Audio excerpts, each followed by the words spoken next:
Chapter 7, Mishnah 3.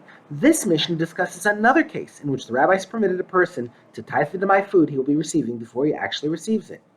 We now turn to the words of the Mishnah. A worker who was given the right to eat from the dried figs he was working on, but who does not trust the employer to have separated Meiser from them, does the following before eating. He takes one dried fig and says, "This dried fig and the 9 that come after it, i.e. the next 9 figs I will take, are hereby made into Meiser Rishon for the other 90 figs that I will eventually eat.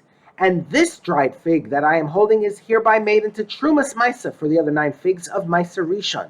He then continues, "And the Meiser Sheni for these figs is designated in the later figs, i.e. the next 9 figs, and is hereby redeemed onto the coins that I have set aside for this purpose. He may then begin eating the figs, but he must refrain from eating one dried fig, the one he designated as Trumas Meiser, which must be given to a Kohen, and eat only 99 out of 100 figs." The next Tana disagrees.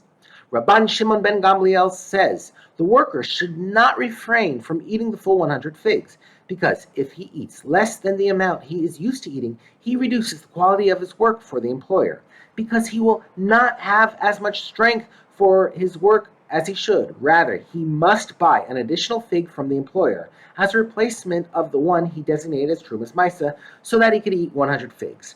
Although the first Tana and Rabban Shimon ben Gamliel disagree about how many figs the worker must eat, they both agree that the piece separated as Trumas Meiser is subtracted from the worker's share of the figs. The Mishnah cites a third Tana who disputes this. Rabbi Yossi says the worker need not refrain from eating 100 of his employer's figs, because it is a condition of the court, i.e. a decree of the rabbis, that an employer must compensate the worker for Trumas Meiser that he separates from his share. According to Rabbi Yossi, it is the employer who must suffer the loss of the Trumas Meiser. The worker is thus allowed to take an additional fig from his employer to replace the one that he separated as Trumas Meiser.